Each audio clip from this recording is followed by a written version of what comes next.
আমাদের stand very clear, গণভোট আগে হতে হবে, নইলে এটা মূল্যহীন, এটার কোনো 2 পয়সার মূল্য নেই। যেটা পারবো সেটাই করব, যেটা পারবো না সেটা বলবো না। দুর্নীতির বিরুদ্ধে আপোষহীন যুদ্ধ চলবে ইনশাআল্লাহ। যে কোনো অপরাধের বিরুদ্ধে, এটা কে করলো, সেনাবাহিনীর লোকেরা করলো না অন্য কেউ করলো, এটা ম্যাটার করে না।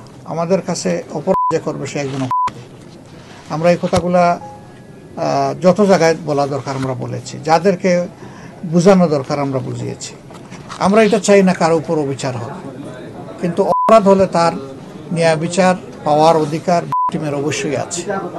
আমরা এই দৃষ্টিকোণ থেকে সকল অবিচারের বিরুদ্ধে ন্যায় বিচারকে আমরা সমর্থন করব। আর আমাদের 5টা প্রায়োরিটি অঙ্গীকারের মধ্যে একটা হচ্ছে সমাজে সর্বস্তরে ন্যায় বিচার কায়েম করা।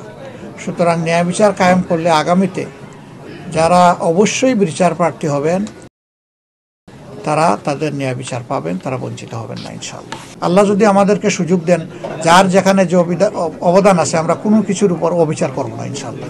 আমরা আমাদের ম্যানিফেস্টোতে সেগুলা ইনশাআল্লাহ ডিক্লেয়ার করব।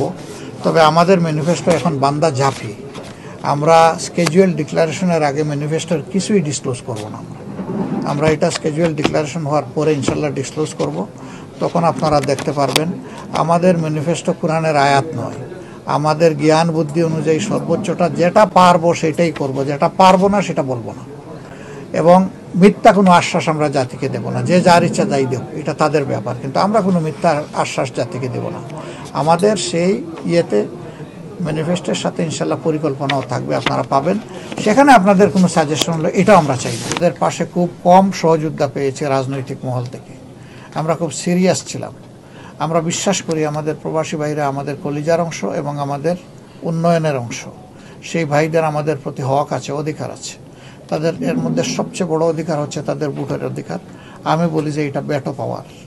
এটা যদি আপনার হাতে থাকে অনেক অধিকার আপনার কাছে চলে আসবে। আর এটা যদি আপনার হাত ছাড়া থাকে তাহলে লোক ওয়ান ওয়ে শুধু আপনার কাছ থেকে নিতে চাইবে, আপনাকে আপনার পাওনাটা দিতে চাইবে না। এখন এত কষ্ট করে আমরা যেটা করলাম, আপনারা একটু কষ্ট করে এটা স্টার্ট করবেন। আজকের দিন শেষ দিন রেজিস্ট্রেশনের। আমরা ফিরে গিয়ে আমি আমেরিকায় দেখেছি, এখানেও দেখছি, বিভিন্ন দেশ থেকে এই মেসেজ পাচ্ছি।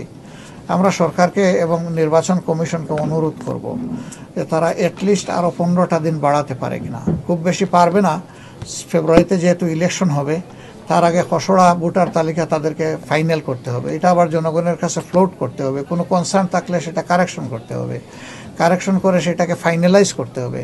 ফাইনালাইজ করার পরেই তারা শুধু স্কেজুয়াল ডিক্লারেশন করতে পারবেন, এর আগে পারবেন না। এখন এই প্রক্রিয়াগুলো তো সহজ না, কিছু তো টাইম এফোর্ট দিতে হবে, কিছু সময় তাদেরকে। অনেকে আমাদেরকে বলেছিলেন যে পুরা নভেম্বর মাসটা, আমি চিন্তা করে দেখেছি এটা বাস্তবসম্মত না।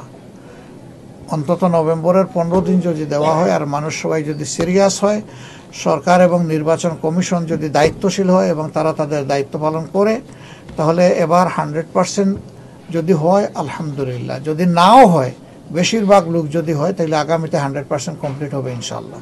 আমরা আশা করি দরজাটা যে ওপেন হয়েছে, গুরুত্বটা যে সবাই স্বীকৃতি দিয়েছে, স্বীকার করে নিয়েছে, এটাই একটা অ্যাচিভমেন্ট।